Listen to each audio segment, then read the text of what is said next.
Jika dahulu pesakit perlu datang ke hospital atau klinik untuk mendapatkan bekalan ubat tambahan, kini ia dipermudah menerusi inovasi perkhidmatan tambah nilai farmasi. Walaupun telah diperkenalkan beberapa tahun lalu, namun ramai tidak mengetahui mengenai adanya perkhidmatan seumpama ini. Antara perkhidmatan tersebut, sistem pendispensan ubat bersepadu SPUB, farmasi pandu lalu, SMS dan ambil serta sistem temujanji bagi memudahkan pesakit mendapatkan bekalan ubat mengikut kesesuaian pesakit. Wartawan Muhammad Zafli Abdul Jawad ada butirannya.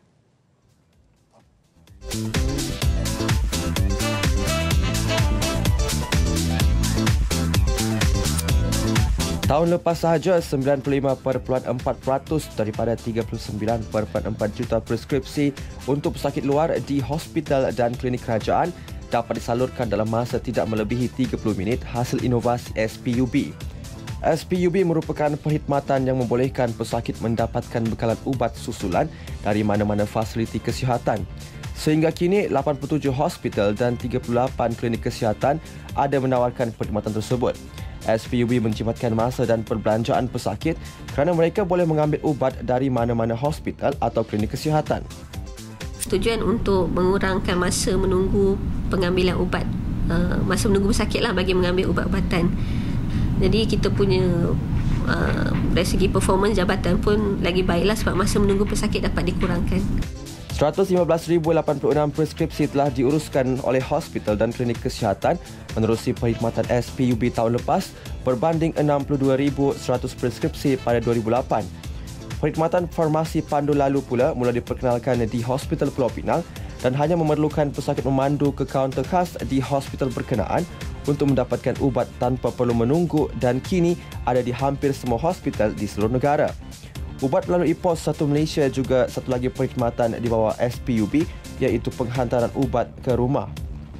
Bermula di Hospital Putrajaya, khidmat ini kini disediakan di hospital di seluruh negara menggunakan kiriman pos laju dengan caj minimum. Bagi perkhidmatan SMS dan ambil pula, pesakit hanya perlu menghantar SMS ke farmasi sebelum mengambil ubat-ubatan mereka. It's good. The system itself is good. Yeah, it takes a lot of stress out of people, having to park the car. So it helps, yeah. Actually easy for me because I stay jauh lah Gajang. So you tahu kan sekarang jam sangat. So I lagi satu susah nak cari parking kat sini. So senang kalau I gunakan drive-thru. Inovasi sistem pendispensan ini sangat bermanfaat demi memastikan kesinambungan bekalan ubat-ubatan susulan kepada pesakit. Selamat pagi.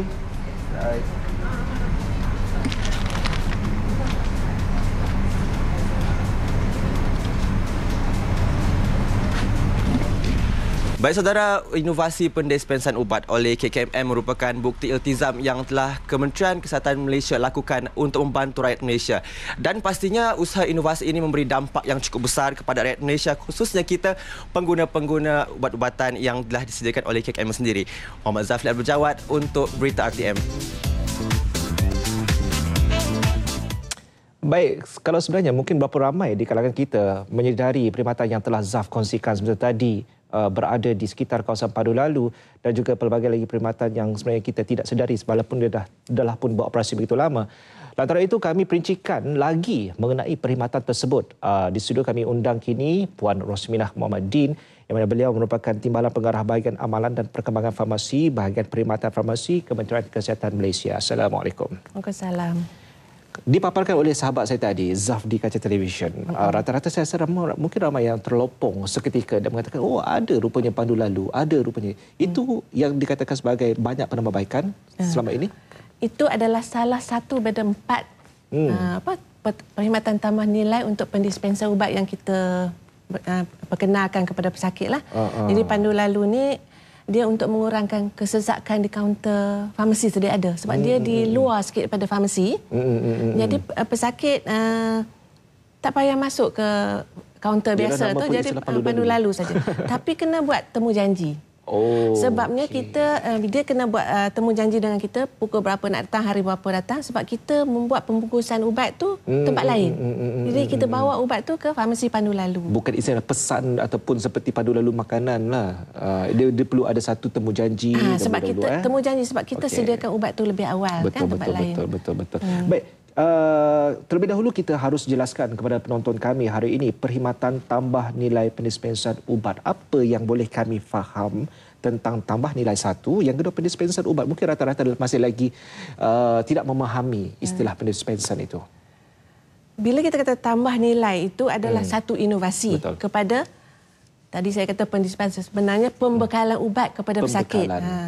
Jadi kita perkenalkan ni untuk memudahkan pesakit mendapat ubat susulan.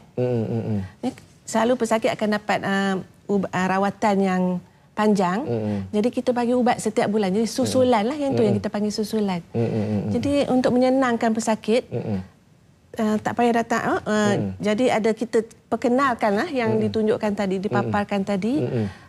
Sistem temu janji, sistem pembekalan ubat bersepadu, Pandu Lalu dan pos Satu Malaysia. Jadi pesakit tak usah datang, kalau guna Pandu Lalu dengan Pandu Lalu lah.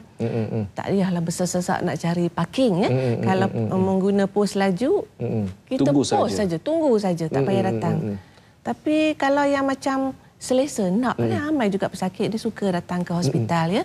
Jadi kita tawarkan untuk mendapat lebih mudah cepat, buat temu janji dengan kita. Ada pilihan. Yes, pilihan. Jadi temu janji dengan kita, gunalah telefon ke, SMS, WhatsApp, email. Itu kreativiti fasiliti masing-masing lah. Berapa lama sebenarnya benda ni sudah mula operasi, Puan? Okey, kalau untuk macam sistem pendispensan ubat bersepadu tu, sistem, nanti saya terang dululah. Yang tu kita sejak 2002. Tetapi berapa ramai dari segi menggunakannya? Untuk keempat-empat jenis ni, saya kata untuk tahun ni lah, dalam kita anggarkan jumlah preskripsi kita lah. Unjuran tahun ni lebih kurang 50 juta lah kita kata. Jadi sejak September ni, itu untuk ubat total preskripsi lah. Dalam ubat preskripsi tu pula, preskripsi tu ada juga yang ubat susulan ya. Tak semua susulan, kadang-kadang datang sekali tu dah. Okey. Jadi dalam susulan tu kita ada dalam 8 juta lah macam tu. Jadi dalam 13% dah guna. 13% daripada ubat susulan tu menggunakan perkhidmatan tambah nilai kita. Daripada pihak KKM, adakah jumlah peratusan itu sudah pun mencapai sasaran ataupun sebenarnya? Kita sentiasa menambah baikkan lah. Kita nak better and better lah. Jadi kita akan perkenalkan lagi. Macam yang saya kata SPUB ni, kita dah perkenal awal. Tetapi dia, yang ni kita buat rujukan antara farmasi ke farmasi. Maknanya kalau pesakit tu dapat rawatan di hospital di Selangor, dia nak dapat ubat di Kelantan.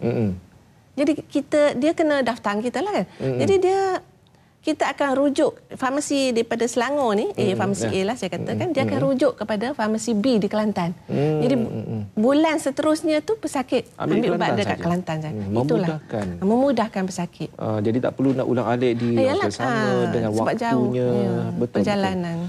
Jadi setakat ini dari segi kumpulan sasar yang mana telah pun menggunakan sistem ini ataupun siapa yang disasarkan, ada perinciannya. Kita sasarkan kepada pesakit yang berpenyakit kronik.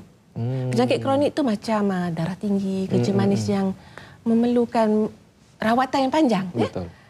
Dia dah stabil. Jadi jumpa doktor mungkin 3 bulan, 6 bulan sekali ke? Masa lagi kan? Setahun sekali. Jadi ubatnya kita memang bekal sebulan sekali lah untuk langkah-langkah berjimat cermat dan juga mengelakkan pembaziran ubat lah. Jadi kita bagi setiap bulan. Jadi pesakit inilah yang kita sasarkan. Jadi dia ada pilihan. Ya, ini bukan untuk yang kita ambil bahasa mudah lah Puan untuk yang demam-demam biasa, bukan untuk mereka lah. Yang ini, tu sekejap sajalah. Ini yang jangka masa panjang. Ini kiranya kalau sekali anda pergi buat rawatan di sana, dan seterusnya anda diarah ataupun ada dicadangkan oleh pihak doktor untuk mengambil ubat yang berterusan, ini merupakan pilihan untuk anda. Jadi yang tadi satu yang jangka masa panjang. Yang kedua adalah yang tadi saya kata jauh. Pusat rumah dia dengan tempat rawatan tu jauh. Ya. Yang ketiga, pesakit ataupun penjaga yang bekerja. Bila kerja nak datang setiap bulan datang ambil susah. So itulah yang kita tawarkan. Gunalah kita punya perkhidmatan tambah nilai. Sangat prihatin KKM. Kita akan sentiasa cuba untuk menyenangkan pesakit kita. Jadi kalau melihat kepada apa benda ini, tak perlu lagi ada keluhan sebenarnya. Sudah ada pilihan yang besar macam ni, Puan. Baik, kalau boleh kita terangkan sekali lagi, apakah bentuk-bentuk konsep? Sebab saya ada nampak di sini, ada sistem temujanji farmasi. Mungkin boleh terangkan kepada kami. Ini yang saya kata tadi, ini adalah salah satu daripada 4 perkhidmatan tambah nilai lah. Yang tadi saya dah terangkan sistem pendispensan ubat bersepadu ataupun SPUB yang kita kata rujuk negeri lain ataupun dalam kawasan lain. Sistem temujanji ini yang nak datang, yang saya kata tadi, dia taliannya berapa? Nombor taliannya bagaimana? Dia fasiliti masing-masing. Okey, macam contoh ni di Melaka ni kita ada brosur dia bagi nombor telefon semua. Sebab tu kena daftar. Kena daftar itu yang penting. Kena daftar. Jangan siapa? Bila pergi fasiliti tu di farmasi. Okey, farmasi. Bila pergi fasiliti tu tanya. Kata saya nak daftar. Saya nak tanya apa perkhidmatan-perkhidmatan yang ada. Jadi dia boleh pilih antara 4 tu. Jadi itulah akan diterang nombor telefon apa nak buat semualah. Janganlah pergi terus itu nanti orang pun tak ada butiran. Jadi kena pendaftaran itu perlulah kena daftar dulu. Okey. Sama sahaja ke konsepnya ataupun penerimaan ataupun ubat yang diterima? Kalau biasanya kalau orang kita ni dia rasanya kalau berjumpa doktor lagi langsung walaupun sebulan sekali dia jumpa, dia akan lebih rasa selamat. Tapi doktor bagi ubat tu preskripsinya panjang. Jangka masa tempoh preskripsi tu kata 6 bulan. Cuma ubat tu kita bagi sebulan sekali. 6 bulan baru dia jumpa doktor. Kita datang setiap bulan kita bagi fresh ubat. Biasanya penyakit kronik tadi apa pun ada darah tinggi. Penyakit yang kronik kita kata kronik lah, darah tinggi, kencing manis yang biasa panjang. Kalau cough and cold tu kita bagi terus sajalah. Itulah mungkin ada tersalah fikir kan, batuk pun boleh pandu lalu. Baik. Seterusnya dari segi perkhidmatan di mana ianya disediakan, adakah menyeluruh setakat ini dari segi logistik? Kebanyakan hospital dan klinik kesihatan kita sediakan. Itu kerajaan? Kerajaan. Hospital universiti pun ada dah sediakan. Cumanya setiap individu, setiap fasiliti itu tak semua.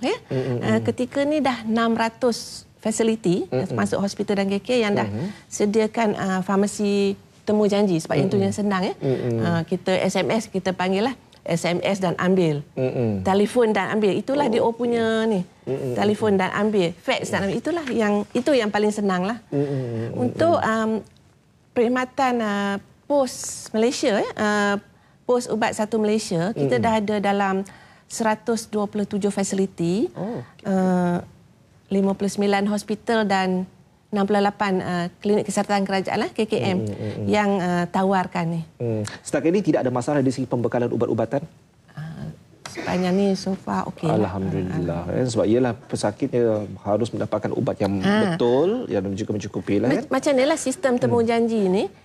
Mereka pesakit yang kata kita bila yang dia orang nak datang ambil. Mereka kena maklumkan mereka dapatkan, mereka nak ubat apa ke ataupun memang sudah ada dalam data? Masa daftar kita dah ambil. Kita dah ambil nama semua dengan butir-butiran preskripsi itu. Jadi preskripsi pertama kena ambil dekat kaunter farmasi. Cuma yang susulan saja.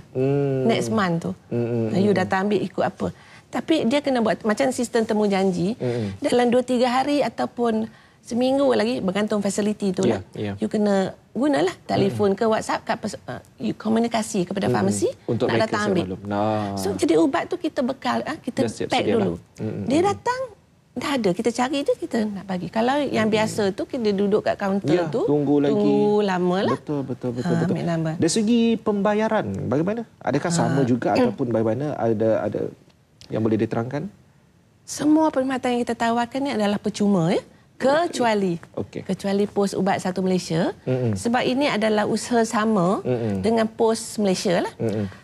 Pos Malaysia ni kita guna pos laju. Jadi kita menggunakan pos laju untuk hantar ubat. Jadi pesakit masa dia daftar tu dia dah berjanji nak bayar. Bila postman bagi ubat, dia pun bayar baliklah. Dalam RM5 saja. Dalam Semenanjung ni, antara negeri Semenanjung RM5. Kalau pergi ke Sabah Sarawak, RM8. Itu kalau kurang pada 500 gram lah. Cuma ubat-ubatnya selalu untuk pos laju tu, selalunya tablet dengan kapsul je lah. Ubat air besar tu tak boleh lah. Ya? Itu yang kita kata kena daftar dekat kaunter, tanya apakah yang boleh. Kan? Kata dia nak hantar ubat air. Kita kata pos laju tak boleh lah. Daftar itu di mana-mana sahaja? Di kaunter farmasi. Di kaunter farmasi. Di mana-mana kaunter farmasi yang ada, mungkin selalu ada, bila pergi kat nampak stiker ke, pelekat apa-apa, dia lekat apa-apa? Dia akan bagi banting-banting ke, ada pamphlets ke. Jadi pergi tanya, saya nak tahu lebih lanjut. Ni. Dia akan kata, ini adalah kaunter farmasi VAS ke? Perkhidmatan Tambah Nilai. Kalau tak pun pergi, saya tanya, dia kata, you pergi kaunter tu tanya, macam tu je lah. Okey. Baik, apa agaknya yang mungkin Puan boleh sarankan kepada kami? Kita ada lebih kurang 1 minit saya lagi. Untuk kita sebagai rakyat biasa, sudah ada satu kemudahan yang sangat efisien sebegini yang sangat memudahkan kita, harus diguna pakai sebaik mungkin. Okey, saya kepada yang telah menggunakannya, saya ucapkan terima kasih lah. Cuma kalau macam untuk temu janji tu, bila temu janji, datanglah. Kadang-kadang mungkin ada aral, siapa. Maklum kan, komunikasi kaunter farmasi. Kadang kita dah usung benarnya barang. Tapi orang tak datang. Bawa balik ke. Itulah. Yang satu lagi, kepada sesiapa pesakit di luar sana yang belum lagi menggunakan tu, silalah guna perkhidmatan kita tawarkan ni untuk memudahkan pesakit. Wakil boleh ambil? Boleh. Yang saya kata tadi, penjaga ataupun... Boleh ambil? Boleh ambil. Okey. Jadi kita dapat mendapat satu maklumat yang baik hari ini. Memang ia sudah pun beroperasi lama, tetapi yang penting adalah kita guna pakai sebaik mungkin. Sebenarnya pos laju dalam tahun 2010. Sebab kita buat staggered lah. Ya? Baik. Kita ucapkan terima kasih Puan Rosminah atas penerangan ini. Satu bentuk inovasi yang cukup cemerlang yang telah pun dicetuskan oleh pihak KKMM.